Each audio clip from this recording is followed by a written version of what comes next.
textbook in English, that is first slide. We study today poem, The Ball poem. In chapter 3. Chapter 3, second poem, The Ball poem. A boy loses a ball, he is very upset. A ball doesn't cost much, nor is it difficult to buy another ball. Why then is the boy so upset? Read the poem to see what the poet thinks has been lost and what the boy has to learn from the experience of losing something. तो ये poem एक ऐसी घटना पर है जिसमें एक जो बच्चा है वो अपनी बाल गुम कर देता है और बाल गायब होने के बाद वह काफ़ी अपसेट है। हालांकि आप जानते हैं कि एक बॉल की कीमत ज़्यादा नहीं होती है, वह दूसरा बॉल भी आसानी से खरीद सकता है, लेकिन बच्चा इतना अपसेट क्यों हुआ? इसका रीज़न है कि उस बाल के साथ वह काफ़ी लंबे समय से खेल रहा था और उसके साथ उसकी इमोशनल फीलिंग और बहुत सारी यादें जुड़ी हुई थी। अब इस पोएम को हम पढ़ेंगे कि पोएट उस बच्चे के बारे में क्या सोच रहा कि उसका क्या क्या खो गया और उसने खोने के अनुभव से क्या चीज़ें सीखी। What is the boy now who has lost his ball? What is he to do? I saw it to go, merely bouncing down the street, and then merely over there it is in the water. तो वह बच्चा जो अभी जो है बहुत खुश होके गलियों में बॉल के साथ खेल रहा था, वह अब क्या कर रहा है? क्योंकि उसने तो अपनी बॉल गुम कर दी है। अब उसको क्या करना चाहिए?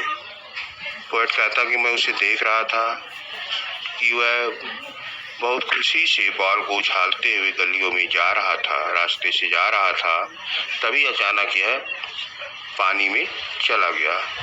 नो यूज टू से oh there are other ball.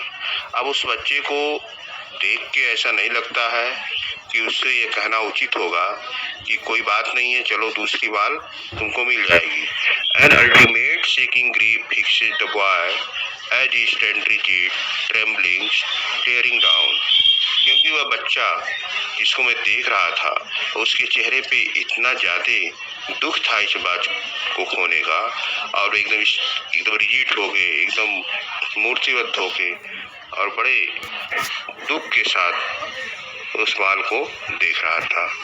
All his young day into the harbor where his ball went, उसको वो सारी बातें याद आ रही थी जो उसने बॉल के साथ बिताए थे और इसी बंदरगाह पे उसने इस बॉल के साथ बचपन से ही खेला था और वो सब यादें उसको रिमाइंड हो रही थी। I would not intrude on him, और मैं उससे कोई बहस नहीं करना चाहता था।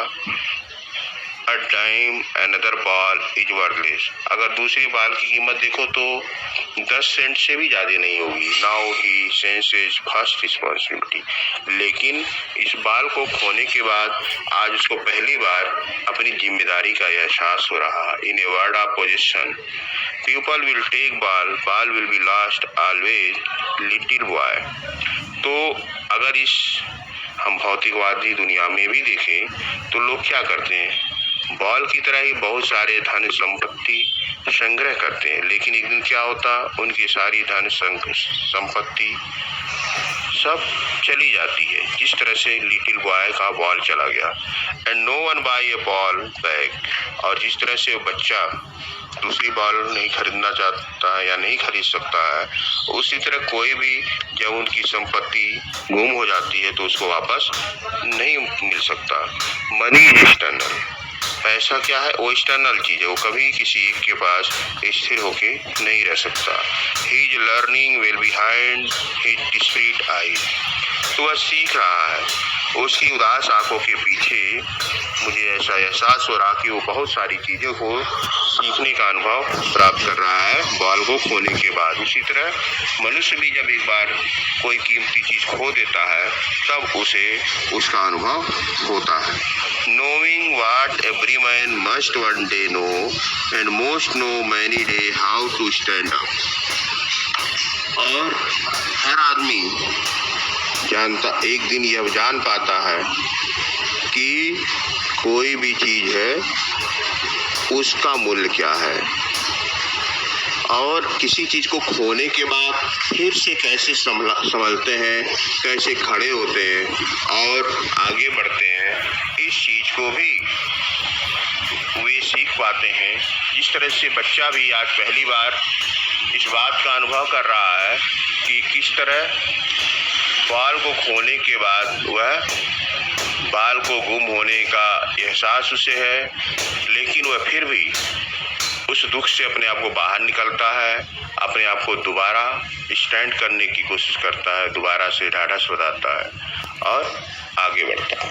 तो बच्चों देखिए, बॉल पोएम से हमें इस बात का अनुभव होता है कि कोई भी चीज़, हमारी प्यारी चीज़ जब एक बार खो जाती है तो हमें उस चीज़ का बड़ा दुख होता है, उससे जुड़ी यादें हमको याद आती हैं। लेकिन फिर भी जीवन में इस तरह की भौतिक चीज़ें जो हम संग्रह करते हैं एक दिन हमारे हाथों से चली जाती हैं। तो ऐसे में हमें उसका बहुत दुख ना मनाना चाहिए और अपने आप को संभाल के फिर से आगे बढ़ना चाहिए। और बच्चों, इस पोएम में कोई भी राइमिंग स्कीम नहीं है और पोएटिक डिवाइस की बात करें तो इसके लिए आप लोग, मैं इसके साथ एक वीडियो शेयर कर रहा हूँ, उससे आपको पता चल जाएगा कि इसमें फर्स्ट स्टैंजा में कौन कौन से पोएटिक डिवाइसेज हैं। Okay student, thank you, have a nice day, bye bye. Thank you students, please subscribe my channel, sign up, please, I will give you more videos.